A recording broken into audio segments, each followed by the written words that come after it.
अब तो चेयरमैन साहब ये कह रहे हैं कि जो एम्प्लॉयज़ हैं, एम्प्लॉयज़ भी हिंदू धर्म के होना चाहिए। और आपके देखने वालों को आपको समझने की ज़रूरत है कि भारत के संविधान में आर्टिकल 25 में हिंदू धर्म का मतलब क्या है। जो हिंदू है, सिख है और आपके बौद्ध मजहब का है और जैन है। मगर यहां पर किसको बनाया जाएगा? सिर्फ हिंदू धर्म के मानने वालों को बनाया जाएगा। और ना सिर्फ ये बल्कि काशी विश्वनाथ का बोर्ड है, उसमें लिखा गया कि पूरे कमिश्नर सब लोग हिंदू धर्म के होने चाहिए। उसमें अच्छा, आंध्र प्रदेश के एंडोमेंट बोर्ड में, काशी विश्वनाथ के एंडोमेंट बोर्ड में, तेलंगाना के एंडोमेंट बोर्ड में, उड़ीसा के हिंदू एंडोमेंट बोर्ड में, तमिलनाडु के हिंदू एंडोमेंट बोर्ड लिखा गया कि अगर कोई भी कमिश्नर, असिस्टेंट कमिश्नर हिंदू धर्म को छोड़ देगा तो उसको निकाल दिया जाएगा। वहां पर आप अपने धर्म के लोगों को बना रहे, हमको कोई आपत्ति नहीं, बहुत अच्छा है, क्योंकि आपका धर्म है, आप बेहतर जानते हैं। हमारे धर्म के मामले में आप क्यों आ रहे हैं? नरेंद्र मोदी क्यों बनाना चाह रहे हैं नॉन मुस्लिम को वक्फ बोर्ड मेंबर? और सुनिए, इसका बुनियादी हमारे को आर्गुमेंट हमारा क्या है? हम क्यों बोल रहे हैं कि ये भारत के संविधान के आर्टिकल 26 का ग्रेव वायलेशन है। आर्टिकल 26 क्या है बताता हूं मैं आपको। Article 26 guarantees freedom to marry religious affairs of every religious denominations of section thereof। उसमें सेक्शन 26A का देख लीजिए, right to establish and maintain an institution of religious and charitable purpose। B, manage his own affairs matter of religion। C, to own and acquire movable and immovable property। D, to administer such property in accordance with the law। ये पूरा violation और article 26 का जो propose bill में। और आप यहाँ पर बोल रहे हैं कि नहीं नॉन मुस्लिम को बना देंगे वक्फ बोर्ड में। जो टीटीडी के चेयरमैन ने कहा है, हम उसके मुखालिफ नहीं हैं, बल्कि उसके ट्रस्टीज, तो जो 24 ट्रस्टीज बनाई गई है उसमें देख लीजिए, उसमें किसका नाम है? उसमें किसी नॉन हिंदू का नाम है? नहीं है उसमें। इसीलिए हम ये ऑब्जेक्शन हमारा ये है कि प्रपोज बिल में नरेंद्र मोदी हिंदू धर्म के लिए जो चीजें हैं वहां पर प्रोटेक्ट कर रहे हैं, जो मुस्लिम धर्म की जो चीजें हैं वहां पर आप नॉन हिंदूज को ला रहे हैं। क्यों ला रहे हैं बता रहा हूं। इसलिए ला रहे हैं कि वक्फ बोर्ड के एक्ट में 5 साल का डायरेक्ट मैनेजमेंट का प्रोविजन है। तो नरेंद्र मोदी एक तो कलेक्टर को पावर्स दे रहे हैं, दूसरा सीईओ जो होगा वो मुसलमान नहीं होगा, वो भी बिल में है। 5 साल का डायरेक्ट मैनेजमेंट लेकर आप पूरे वक्फ बोर्ड को बर्बाद करना चाहते हैं। आप मुसलमानों की मस्जिदों को, मुसलमानों की दरगाहों को, खानखाहों को, उस जमीनों को हासिल करना चाह रहे हैं। तो वक्फ जो बिल लाया नरेंद्र मोदी ने लाया है, वो वक्फ को बचाने के लिए नहीं लाया है, वक्फ को बचाने के लिए नहीं बल्कि वक्फ को लूटने के लिए लाए हैं। जिस जमीन का मालिक अल्लाह है, नरेंद्र मोदी कह रहे कि नहीं उसका मालिक मैं हूंगा और कलेक्टर मेरा नायब होगा वहां पर। इसीलिए हम ये कह रहे हैं कि जो टीटीडी के चेयरमैन ने कहा है बहुत अच्छा है वो, मगर आप वहां पर अगर अच्छा है तो हमारे लिए अच्छा क्यों नहीं हो रहा है फिर वो? ये हमारा आपत्ति है। सर, टीटीडी का तो बहुत पहले से चला आ रहा है। नहीं आप सुनिए, आप नहीं एक बात, टीटीडी कब से चल रहा है बताइए, बताइए आप बताइए कौन सा कब से चल रहा है, कब से चल रहा है बताइए। वह सुनिए, दुनिया में दान का कॉन्सेप्ट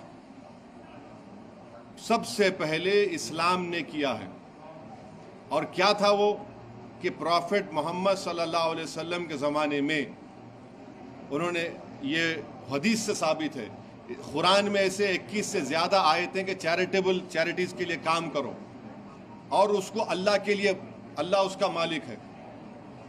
आप लोगों को, देश की जनता को नरेंद्र मोदी आरएसएस ने ये वहम फैला दिया कि जहां पर वक्फ बोर्ड उंगली रख देगा वक्फ की प्रॉपर्टी हो जाएगी, जहां पर कोई नमाज पढ़ लेगा वक्फ की प्रॉपर्टी। ऐसा नहीं है, ऐसा नहीं, सुनिए हमारी बात, ऐसा बिल्कुल नहीं है। वक्फ का जो मामला है वो प्रॉफिट मोहम्मद सल्लल्लाहु अलैहि वसल्लम ज़माने चल रहा है, बल्कि प्रॉफिट मोहम्मद सल्लल्लाहु अलैहि वसल्लम की एक वाइफ जो इस्लाम कबूल की थी, जू थी, उन्होंने अपने भाई के लिए वक्फ कर दिया जो नॉन मुस्लिम थे। आपको समझने की जरूरत है। देखिए, अगर टीटीडी के लिए कोई चीज अच्छी है तो मुस्लिम धर्म के वक्फ बोर्ड के लिए अच्छी क्यों नहीं होगी वो? सर वक्फ बोर्ड में इरेगुलरिटीज आई थी तो जो TTD prove हुई थी, सुनिए, वक्फ बोर्ड के लोग ही उसको लूट खा रहे थे। हाँ। इसलिए उसको रेगुलराइज अब करने के लिए आपको वक्फ बोर्ड को लाया गया। आपको हम एक इस चीज को आप मानते हैं कि नहीं मानते? उसमें इरेगुलरिटीज थी। इरेगुलरिटी का हिंदू एंडोमेंट बोर्ड में नहीं है। आपको हम यहाँ का मिनिस्टर का बयान बताते हैं तेलंगाना के, उनका परसों का स्टेटमेंट है थोड़े दिन पहले का, कि तेलंगाना एंडोमेंट बोर्ड में धांधली हो रही है। आंध्र प्रदेश के एंडोमेंट, सुनिए 10 साल आप इस सरकार के साथ रहे, आपने उठाया सवाल। कौन अगर धांधली चल रही है तो कई सालों से चल रही बहुत है। आपका बहुत अच्छा सवाल है। आपका नाम सुनिए आपका नाम क्या है? असदुद्दीन ओवैसी है। आपकी जिम्मेदारी थी जाकर, मैं के हिंदू एंडोमेंट बोर्ड का मेंबर हूं, आप लोग मेंबर हैं, आपको जाकर पूछना चाहिए था। तेलंगाना के एंडोमेंट बोर्ड के मिनिस्टर का बयान है, न्यू इंडियन एक्सप्रेस में पढ़ लीजिए, मैं बताता हूं निकाल के आपको। उन्होंने कहा कि यहां पर धांधली हो रही है। शहर के आप सांसद रहे, जब अकबर साहब असेंबली में उठा सकते हैं मंदिरों के हित की बातें, तो आप भी तो उठा सकते थे ये बात। नहीं, देखिए अकबर साहब ने उठाया। अकबर साहब किसके मातहत काम करते हैं? आपके मातहत, हमारे मातहत। ऐसा देखिए, हमसे बहस मत करिए आप चारों खाने चित हो जाएंगे। सर अभी आप कह रहे हैं कि वक्त जो है वो क्लेम कर रहा है, तो कई जगहों पे चाहे वो हैदराबाद में हो या फिर कर्नाटक में हो, कई जगहों पे महाराष्ट्र में भी मंदिरों को वक्त ने क्लेम किया है कि कहाँ वो पे? उनका लाएंगे। महाराष्ट्र में भी ये हुआ है, कर्नाटक में हाल में 15 सुनिए, ये आप लोग का एजेंडा है चलाने का। आप लोगों को एक बात मालूम कि वक्फ बोर्ड का सीईओ कौन अपॉइंट करता है? स्टेट गवर्नमेंट अपॉइंट करती है। सेक्शन 26 पढ़ लीजिए 95 एक्ट का। अगर कोई वक्फ बोर्ड गलत काम करता है तो गवर्नमेंट को अपॉइंटी सीईओ है, सीईओ स्टेट गवर्नमेंट को लेटर लिख के दे सकता है कि गलत हो रहा है। सीईओ क्यों नहीं दिया लेटर? आप लोगों को ये बात मालूम ही नहीं। आप लोग झूठ फैला रहे हैं कि नहीं, जहां पर जो गांव ले लिए वो, अरे कैसा लेते भाई, किसका भी कैसा लेते नहीं, सुनिए, वक्फ बोर्ड अगर क्लेम कर रहा है और किसी को उससे आपत्ति है तो आप ट्राइब्यूनल जाइए। कौन रोक रहा है? ट्राइब्यूनल किससे बनता है? आर्टिकल 320 ऑफ कॉन्स्टिट्यूशन से बनता है। उस ट्राइब्यूनल में डिस्ट्रिक्ट जज कौन बनाता है? Chief justice of the high court बनाता है, मैं नहीं बनाता हूं, ट्राइब्यूनल है उसका। धांधली के नाम पे आप वक्फ बोर्ड को छीन लेंगे, धांधली के नाम पे आप नॉन मुस्लिम्स को मेंबर बना देंगे, धांधली के नाम पे आप छीन लेंगे। अरे भाई, धांधली क्या नहीं हुई है? धांधली क्या नहीं हो रही है? धांधली वक्फ बोर्ड को कैसे आपको लगता है कि जिस तरीके से आपने ये भी कहा कि हुआ है, लेकिन उसको कैसे ठीक किया जाए? कैसे आपको लगता है कि ये उसको ठीक करने के, अच्छा एक सुनिए, अभी आप मोदी जी क्या कर रहे हैं? एक सेक्शन है 95 एक्ट में, अगर कोई चोरी से वक्फ प्रॉपर्टी को बेचता है तो उसको 2 साल की सजा, रिगरस इम्प्रिजनमेंट और नॉन बेलेबल। नरेंद्र मोदी क्या कर दिए? 6 महीने कर दिए, उसको बेलेबल कर दिए।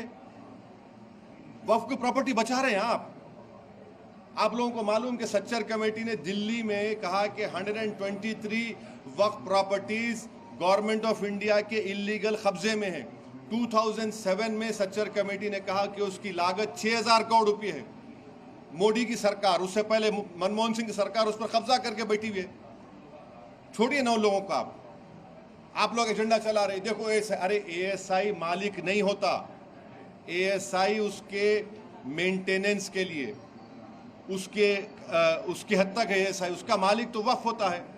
वो सच्चर कमेटी ने कहा कि 172 ASI properties are in the illegal possession of ASI. यही तो हम बता रहे हैं, अगर हिंदू एंडोमेंट के लिए कोई बात अच्छी है तो मुस्लिम धर्म के लिए क्यों अच्छी नहीं होगी? आपको मालूम महाराष्ट्र में पंढरपुर एक बहुत बड़ी मंदिर है, पंढरपुर, वहां का कोई भी ट्रस्टी नॉन हिंदू नहीं हो सकता है। सेक्शन 22 पढ़ लो पंढरपुर ट्रस्ट एक्ट का। ये जो कानून ला रहे हैं ये वक्फ को बचाने के लिए नहीं ला रहे नरेंद्र मोदी। नरेंद्र मोदी इस कानून से आरएसएस के एजेंडे को पूरा करना चाहते हैं। 6 दिसंबर को तो आपने मस्जिद को शहीद कर दिया था, अब आप कानून के जरिए से कलेक्टर को इस्तेमाल करके बोल देंगे कि नहीं ये प्रॉपर्टी वक्फ की नहीं है। अच्छा, आपको मालूम प्रपोज बिल में एक सेक्शन है, अगर कोई भी रोड चलता आदमी जाकर, आप लोग कोई भी जाकर आप कंप्लेन कर दिए कलेक्टर को कि सर ये प्रॉपर्टी वक्फ की नहीं है, तो कलेक्टर इंक्वायरी ऑर्डर कर देगा, और इंक्वायरी जैसा कलेक्टर ऑर्डर करेगा वक्फ की प्रॉपर्टी नहीं रहेगी। he will do the inquiry as he deems fit. Until the inquiry is not complete, it will not be a waqf property. Collector inquiry order कर देगा और कंप्लीट ही नहीं करेगा। उस जगह से, उस दरगाह से, उस मस्जिद से, जमीन से महरूम कौन हो जाएगा? मैं हो जाऊंगा ना। ये इसमें एक से खतरनाक प्रोविजन है। रूल्स बना रहे हैं। रूल कौन बनाएंगे? दिल्ली में बैठकर गवर्नमेंट ऑफ इंडिया बनाएगी। तो स्टेट गवर्नमेंट क्या करेगी? मच्छर मारेगी। रूल नहीं बनाएगी वो। सर, उसके लिए प्लेटफॉर्म प्रोवाइड किया गया है। आप मीटिंग्स हो रही हैं, आप जा रहे हैं मीटिंग। देखिए, आप क्यों आए मेरे पास? फिर आप क्यों आए मेरे पास? आप ही ने मुझे कहा कि हम आ रहे हैं सुबह में। आ जाइए, वेलकम। वहां पे तो हम बोल रहे हैं, वहां की बात यहाँ आवाम में नहीं कर सकते पब्लिकली। हम वहां तो बोल रहे हैं, देश में भी बोल रहे हैं। तो देश की संसद ने जो प्लेटफॉर्म प्रोवाइड कराया है, उस पर आपको भरोसा है? देश की संसद ने ही तो वहां पर जनता ने हमको चुनकर भिजाया है। मगर देश की संसद में नरेंद्र मोदी की सरकार अगर अनकॉन्स्टिट्यूशनल बिल लेकर आएगी, आर्टिकल 26 का वायलेशन होगा, जिसमें आर्टिकल 26 में ABCD के तहत ये वक्फ बोर्ड रिलीजियस डिनोमिनेशन को हमको राइट है अपने रिलीजियस प्रैक्टिसेस को, अपने इंस्टीट्यूशन चलाने का। मोदी छीन रहे हैं उसको, इसीलिए तो हमको आपत्ति है। भाई अगर TTD के नए चेयरमैन साथ, TTD के नए जितने मेंबर्स बनाए गए, बताइए उसमें कोई नॉन हिंदू का नाम है? आपको मालूम किसी नॉन हिंदू का नाम है? आपको नाम पढ़ के सुनाता हूँ, 24 नाम सुनिए। नहीं, सुन तो लीजिए मैडम, सुन तो लीजिए। BR Naidu chairman, Prashanti Reddy, MS Raju, Jyothula Nehru, Panabaka Lakshmi, Sambasivarao, Narsi Reddy, Sadasivarao Nanapanni, Malela Rajasekhar Reddy Goud, Suchitra Ella, Krishna मूर्ति, जंगा कृष्णा मूर्ति, कोटेश्वर राव, बुरगप्पू आनंद साई, शांताराम।